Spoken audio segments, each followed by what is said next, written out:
ได้เชื้อสิเดี๋ยวจะเอาไปเต็มวัดละ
เกี่ยวกันแล้วตัวใหญ่ดิ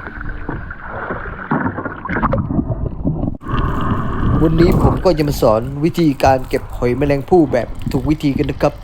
เชิญรับชมคลิปกันได้เลยนะครับก่อนอื่นเราก็เอาเชือกลงมาผูกไว้กับที่หลักกับของท่อก่อนนะครับ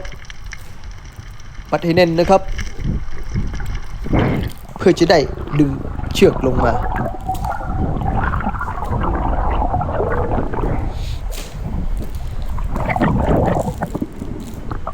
แต่เราต้องระวังแม่นทะเลด้วยนะครับ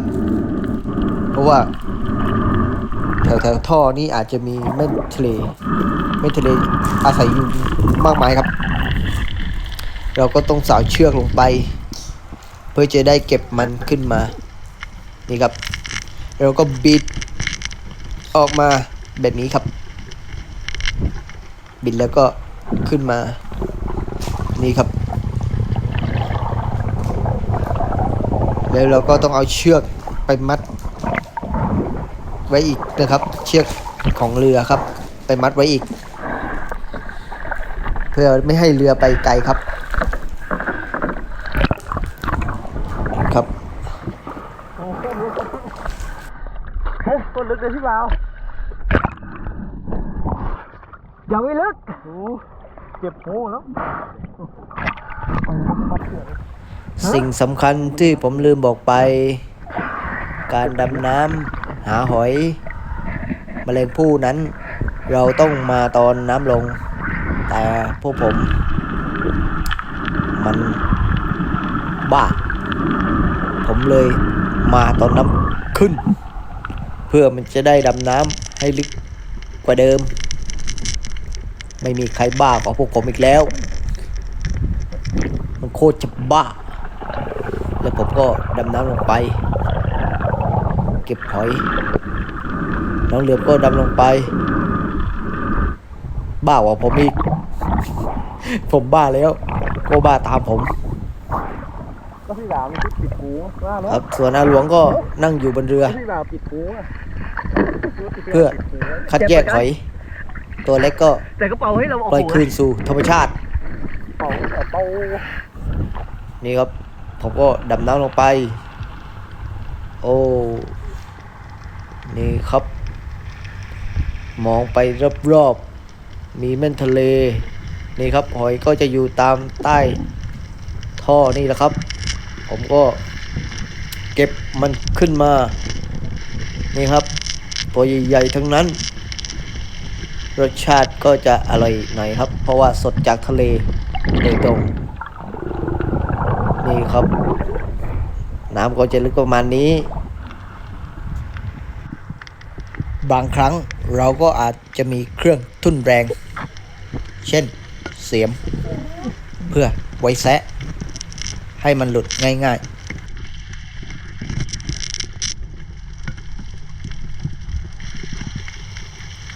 ผมก็ได้แซะหอยไปเรื่อยๆแซะไป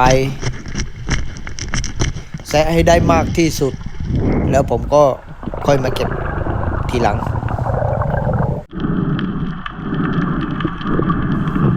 พวกเราก็จะดำน้ำโผล่อย่างนี้ประมาณนับ10 ครั้งหรือไม่ก็อาจจะเป็น100 ครั้งหรือว่า1,000 ครั้ง กว่าจะได้หอยมาในแต่ละวัน จากการคำนวณของผม ถ้าผมเก็บหอยได้50 โล ผมมาขายโลละ40 บาท ก็เป็นเงิน 2,000 หาร 3 ก็จะได้คนละ666 บาท มันก็เป็นค่าแรงรายวันได้เลยนะครับ ผมมางมหอยประมาณ10 โมงถึงบ่าย 3 ก็ถือว่าโอเคครับ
ไม่ใช่พี่ดิ